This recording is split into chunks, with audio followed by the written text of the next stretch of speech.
नायगोन बेखौ गस्ला गानहोनांगौआ बेसेबां दिगदार दहायनिफ्रायनो गानहोनो नागिरबाय जाया हाय होनहरदो दे हाय लोगोफोर वेलकाम बेक टु माय इउटुब चेनेल नोंथांमोननि सेराव गोदान मोनसे ब्लग लानानै फैलायबाय दा नायलांबाय थादो दिनै नोंथांमोनजों मा शेयार खालामनो नागिरदों आंथ' दा नै ओंखारनोसो नागिरदों जाहैबाय बायहेरायावसो थ' मानि थाखाय थांनो नागिरदों बेखौ नोंथांमोना नुलांबाय थागोन आरो जायफोर चेनेलाव गोदान चेनेलखौ साबस्क्राइब खालामना होलांग्रोदो बेनिफ्राय भिडिअखौबो नायलांदो आरो मोजां मोनदोंबा मोजां मोनदोंबा लाइक शेयारबो खालामबानो जाबाय कमेन्टबो होलांबानो जाबाय लोगोफोर थांगोन मा थांगोन थ' नै बे बिबार पार्पलाहाय बेखौ सासे बिनानावा बिहरगासिनोमोन आं बेसेबांबा गोबावसै हैनोनो मोनाखै दा दिनैहाय लानानै थांफानोसै बेखौ हैनोसै आरोना दा मानसियाबो गैयाना फंबायफोर फैनो नागिरदों आरोना फंबायफोर बिराद एरखायो जायखिजाया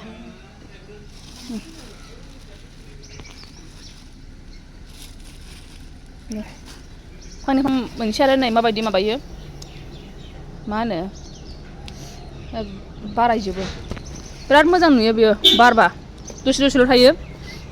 सानसेनिल' होमबाबो जै बारबाय बिराद साइज नुयो आरोना पार्पल जाजोबो ना बियो गासिबो ओइ दुगा दे जिरायदो बोदैजों जिरायदो नै बेखौबो लाखाबाय बेनो ओमफ्राय दाख्लैहाय बिशालावहाय बे बाबु गिदिरनि गस्ला लाबोनाय दंमोन ना पेन्ट लाबोनाय दंमोन बेखौ सोलायहैनांगौ आरोना माने फिसाद्राय जादों बेखौ सोलायहैनोसै ओमफ्राय नैबे खामानिखौ मावगोरसै नै बेनाहाय थारमाने बिजियाथ' लाखाजोबनाय जाहैबाय ओमफ्राय र' अफाय थायोमोनलाय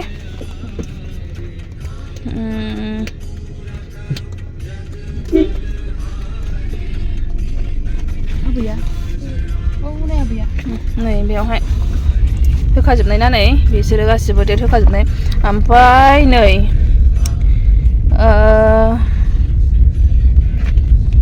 नेक्स्ट भेक्सिनेसन डेट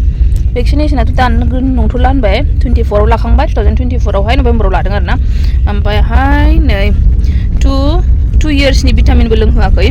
ओमफ्राय 2.5 इयार्सनिबो लोंहोआखै नै दा बेनो गेप जानानै दङ दा बेखौनो लोंहैनोसै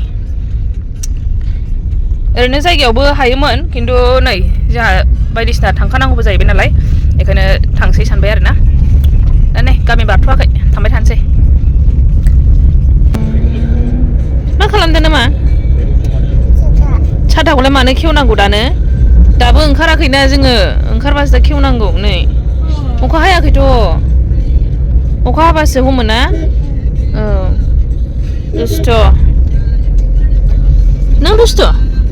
ए नों दुस्थ' ना आरो दुस्थ' खालामगोन टाउनाव खालामो दुस्थ' खालामो ना खालामा खालामबावोसोनो हनै जियोहाय दा खालामसै बेखौ सफैबाय जोंहा नै ओमफ्राय दाना दहाय गारियावहाय नै लोमजायाखै होनगासिनो गावखौ लोमजायाखै होनगासिनो दहाय गारियाव गावखौ लोमजादों होननानै बुंबाय थादोंमोन आबौसो लोमजादोंनो बैयाव लोमजा हाबैग्रोसै जोङो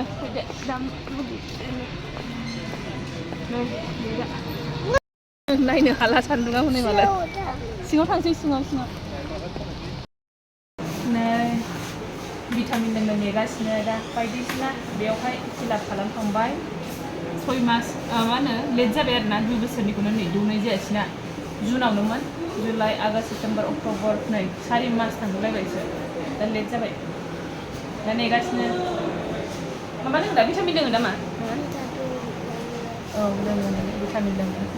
दा लोंबासो माबायदि जायो लोंनांगौ दे एसेल' औ नानियाबो लोंखायो बयबो लोङो ना नानिबो लोङो दादाबो लोङो र' डक्टरा दा फैगोन नै डक्टरा बेयाव जिरायो औ डक्टरा बाव जिरायो दे औ सिभिलाव फैदों जोङो माबा मोनसे खिथानो सिभिलाव माबायावहाय क'क्राझार सिभिलावहाय बेयावसो दंफैयो आरोना दा ओमफ्राय दा नै होग्रायानो रावबो गैथ'वा दा नेगासिनोसो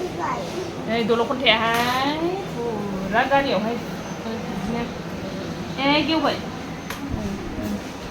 दाथां डक्टर रायो जिरायसै डक्टर सिरायबासो मानदे बेयाव सिरायनो होननाय आयौ दसे सिरायबासो नैयावसो लादों जिरायग्राया नैबेयावसो दा थांलाबाय बियो डक्टरनि मुलि लाग्रासो बि थुनायसो बियो नै गुलुआ आगोल नैबावहाय गुलुआ नै आवगोल बेयावनो उन्दुनानै सुदोंमोन बेयावहाय ना बेयाव बेबिखौ उन्दुयो नों बेबि नंलाथ' नों सेंग्रा देरबाय होनदो बेयाव उन्दुयो बेबिया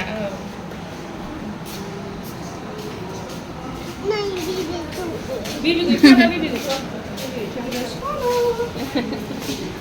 भिटामिन लोङो नै गासिबो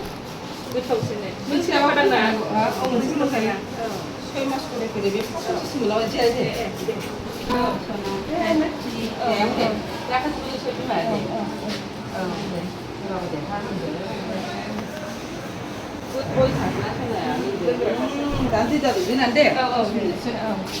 जाबाय ना मेदाम होनबा जाबाय 6 मास পরে শিশে লাই 6 मास পরে मोदानलायनाय सान्दुंसोमोन नै अखा हाबावबाय दसेनो नै बे मुलि लोंखांनाय लोगो लोगो ज्राम हाबाय नै दा जोङो बिसालाव थांसै बे सासेनि नै गस्ला सोलायहैनांगौ दङ ना बेखौ सोलायहैनोसै अखा हाबाय मुलि लोंबावदों नोङो मा ए मोजां मोनदों गोथाव मोनदों औ दादाबो होयो दादाबोनोबो होगोन दे उखैबायनो नै भिटामिन लोंखांनानै जाग्रा जाफैबाय केक जाबाय ना जाला गासिबो जाग्रायानो नै दामानि गोदै जोबसो फुजा बोथोरखाय जालाना बार्गाराबो भेजनिसो दङ हनै दावदैनि दंमोन जानोबा ओरै जों नै जेलेबि गोदै सावगासिनो दां आंहा जुलाफि जाबायहाय फुजायावनो जानाय गारथ'नोसै गोदैखौ जोबथ'बाय पेस्ट्रिया गैयामोन जोबनायसोमोन नै दासो गोदान लाबोदों बेखौ लांसै मोननै नै बेखौ लाबाय जाग्रा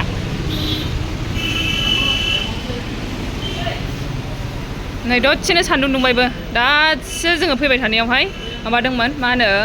अखा हादोंमोन सान्दुं दुंफिनबायबो दखानाव थांसै मा नै नन्दिनिफ्राय फैबाय जोङो बिशालसिम फैनायावनो ओरैबायदि दामब्रा अखा हालायबाय नै नन्दियाव हाबनाय समावहाय जे सान्दुङा ब्लावमोन दाना बिशालसिम फैनायावनो नै द्राम हाबफिनलायबाय दसेनो हायो दसेनो सान्दुं दुङो दसेनो हायो दसेनो सान्दुं दुङो माने सफासो आरोना हानायाबो बेबायदिसो दां दा साथायाबो गंसेल' लाबोदों जोंहा नै ओंखारनांगौआ सिथो जानानै थाबाय नै साथाया सासे ओंखारनो जालागासिनो थबसे उन्दुलायबाय गावहा दे औ थांसै बे समाव थांसै आंनि बेगा औ लाबाय थादो आरो हालायबाय द्रामसो मोनबाय मा मोनबाय एसे खमायबाय ना बाबा जाजोब्बाय जिनिसा नै जोंहा सिङावसो गोजौआव थांदोंमोन खाजायाव नै नों गिदोंना गियाखै मा गियाखैना गिनाङा ना गिनाङा सफैबाय जोङो दे थांसै गिनाङा जाबाय दे जाबाय नै मोनबाय नै गेवनोसै नै देलाय औ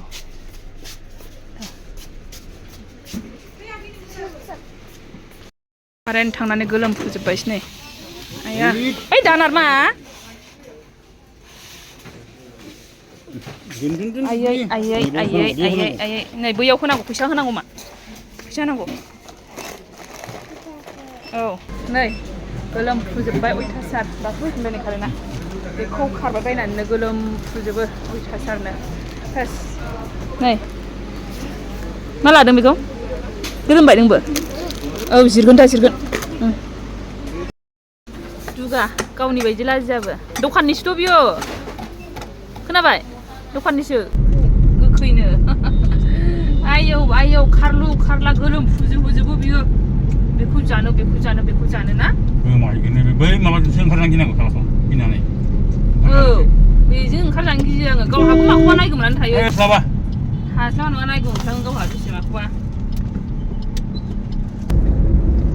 नै दहाय लाबोनाय बिबाराहाय बेखौ होबोबायना आङो ओमफ्राय बेनि बदल नै मा लाबोगोन मोनिसाखौ नुदों ना औ नै बिनि बदल बियो सुगारनि बिफां बिलाइखौनो लाबोफानो रोङासै गथ'आ बिलाइखौ नङाबा खिथागौमोन आङो नोंसोरनो माबायदि जायो र' आं देखायना होगोन दे बे साइडआवहाय फट' दंखायो आंनावहाय ओमफ्रायहाय नै बे बेदर लाबाय आरोना बेनो थांखासिगोन बेदर हाइजें बेदर बायदि दा गायहैनोसै बेखौहाय बे जायनाव बिहरदों आङो बे मानसिया गैयामोन नालाय फंबायसो लाबोना होफैदों आरोना गावहा गुवाहाटियावसो थांदों नालाय बेखायनो नै बेबायदिसो बेदरखौ मोनबायमोन आरो नङाबा बिफांखौनो लाबोना होफैगौमोन बे बिफां गोजायै बिफां सुदायैहाय दा गायहैनोसै बेखौ आरामनो ना बेखौ दोनदो नैहाय सासे जागासिनो नामनिसके हरलाय मामे नों सोरनि फिसा खिन्थालाय हा नै खिन्था नङाबा मोनजानाय नङा नों बेखौ सोरनि फिसा खिन्था होनदों खिन्थाया मोजां खिन्था जानायाव रायलाया मालाय रायलाया जानायाव खिन्थाग्रोदो ओमफ्राय जादो दे सोरनि फिसा खिन्थाग्रोदो दे सोरनि फिसामोनलाय हा दे खिन्थालाय सोरनि फिसा होनोमोनलाय नोङो आबैनि फिसासो नोङो मामिनि फिसा नंगौना नङा नंगौ ए मामिनिबो फिसा आबैनिबो फिसा नोंना मा नाम मोनलाय खिन्थालाय है नोंनिया मा नाम नोंना नोंनि बाबाना मा नाम बाबाना मा नाम उथम नोंनालाय गुरुना मा नाम है गुरुना नामा गाव जायै गावनि नामखौनो बावबाय दाना बाबानि नामखौसो गोसोआव थाबाय नोंना मा नाम नोंनिखौ खिथादो दे खाबियाम ए खाबियाम नोंना ना बाबाना मा नाम होनदोंमोनलाय उथम ओमफ्राय मामिना मा नाम है मामिनिखौ होननो रोङा ना नोङो मिनालि होनलाय मिनालि